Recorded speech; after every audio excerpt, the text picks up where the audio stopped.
Hi guys, so as you might know, I've been using the Fuji X100V for a couple of years now. It's a great camera. It really is aesthetically very pleasing to be just carrying it around. It's like a nice item to have with you, nice everyday carry, unlike some other cameras I have where they have more of a utilitarian thing going on for them. They're really nice to hold and nice to use, but they look like a brick. Now the Fuji X100V there's a company called Square Hood out there, and they make hoods for the X100 series that is like a square in the front that you can see here. Now I wanted to make my own, and I did that with 3D printing. What I basically used is, as the base, I used the half of the original, no, not original, but the copy of an original hood. There is an original hood for the Fuji X100 series made by Fuji, and it's the circular hood right here. It comes with two parts. The lower part is the threaded part where you can also put on your filter, and the second part you just clip on and twist. And I got this hood for, I believe, 10 euros. So yeah, you might also have this hood because, don't know, because it was the cheapest option and you just got that. And you do actually want the square hood.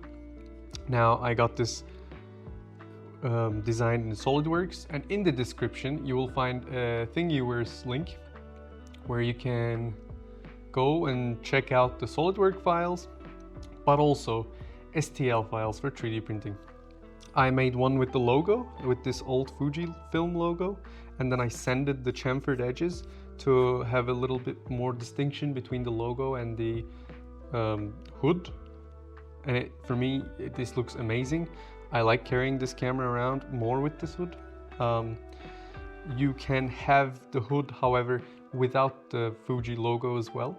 And also, depending on how it fits and the level of this square, you can choose between two other files, whether you want to turn it more 2 degrees to have it level, or if it's turning too much and you want to turn it less 2 degrees to have it level. If for some reason this level thing doesn't work out for you, you can always comment and you can tell me what degree you would like to turn from the original, and I can also just turn it. It takes me about 2 seconds, and put an STL file in that link. Now depending on where it's coupling, where the coupling between the first and the second part of the hood is happening, the outer diameter of coupling for the threaded part is the inner diameter of the hood. So if there is too much movement, that means you need to scale it down. If it doesn't fit, it means you need to scale it up. Now your 3D printer might be calibrated a little different than mine. That could result in some very large changes you need to do. You can always write me and I can just do that. It takes me really little time to do it, and it will save you some time. But that's not what this video is all about. There's also a film profile that I've been using recently, and I would like to share that with you. It is a Kodak Gold film profile, and I know that Fuji X Weekly has a Kodak Gold film profile, but I've been really liking this one. That's why I wanted to share it with you. You can use it also on Fuji X-T3, X-T4, X-E4, and XS10. Now let me take a photo to demonstrate here. Now as you can see, the colors are really nice, warm, and vibrant, and that's what I'd like from my photos. But also the highlights are pulled down because I'm not really a fan of the highlight roll-off of Fuji JPEGs. I mean, the raw files are actually nice, but when you're actually looking at the highlights, because it's exposing for everything and not just the highlights, sometimes those highlights blow out. And if you bring those highlights down in your JPEG profiles, it gives you a nicer roll-off. You can always push those highlights a little higher in your Instagram post or whatever. But that's why this is, the highlights are pulled down.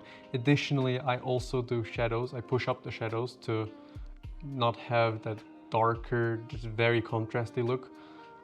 But in this profile, I actually found that it looks really nice to have the shadows as they are. That's why I haven't done a lot on that. You can find this color profile in the description as well. Now for Fuji X-T3, it might be a little different because it's an older camera. So there's some things missing, like the color chrome FX blue, I believe, but that shouldn't really make a huge difference in my opinion. I've been really enjoying this profile. I also additionally have a black pro mist filter on my camera, so that would affect your results obviously. If you go 3D print this hood, or if you use the color profile, please subscribe so you don't miss out another color profile that will come out soon.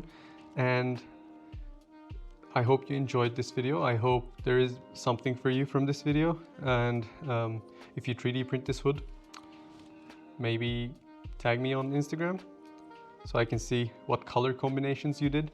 And another cool thing about this is that you can do color combinations. I do suggest, however, to paint the inside of it black when you use another color, because some colors are a little more transparent than others, and it could fog your image with a specific color, affecting your images basically. That's why I chose black, but I know that some people like fancy colors, so go ahead and try whatever you'd like. Just maybe paint the inside black. Thanks for watching, and see you in the next one.